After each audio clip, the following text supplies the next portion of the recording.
Awit ng pagtitiwala sa Diyos. Siyang naghahangad ng pagkupkop ng katas-taasan at nananatili sa kalingan iyong makapangyarihan.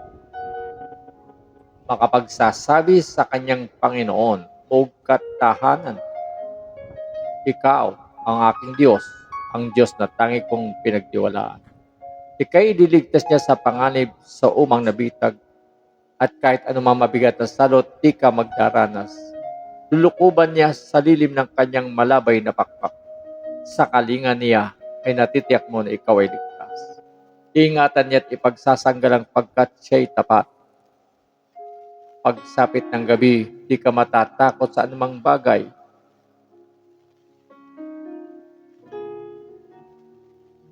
Maging sa gagawing biglaang paglusob, pagsapit ng araw. Ni sa ano pamang darating na salot pagkagat ng dilim, di ka matatakot sa kasamang araw kung dumating. Kahit na mabuwal sa iyong harapan ang 1,000 tao, sa iyong paligid ang bilang ng patay maging 10,000. Di ka matatakot at natitiyak mong di ka maaano. Kayo magmamasid at sa panonood iyong mamamasdan. Yaong masasama ay makikita mong pinarurusahan. Sapagkat si Yahweh ang iyong ginawang tagapagsanggalang. At ang pinili mong mag-iingat sa iyo'y katas-taasan. Di mo aabuti kay mapahamak at walang daratal. Kahit anong uring mga paghihirap sa iyong tahanan. Susuguin niya ang maraming anghel silang susubaybay. Kahit sanda ko ikaw maparoon, tiyak iingatan.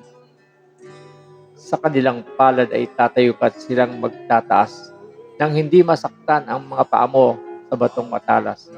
Kahit ang tapakan mo, mga leyon, ahas na mabagsik, di ka maano sa mga serpente at leyong mababangis. Ang sabi ng Diyos, aking ililigtas sa tapat sa akin. At iingatan ko ang sinumang taong ako'y kikilalin. Pag sila'y tumawag, laging handa ako na sila'y pakinggan.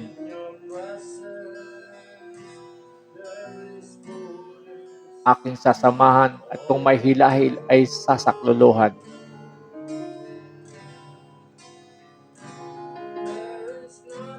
Aking ililigtas at ang bawat isa ay pararangalan.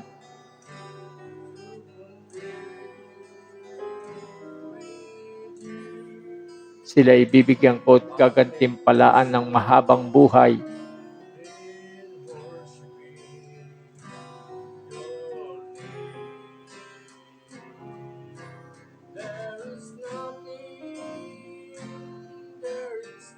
At nakatitiyak na ang tatanungin nila'y kaligtasan.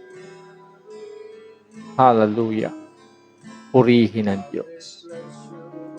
Siya ang Diyos ng katas-taasan, dakila at tapat, magpakailanman.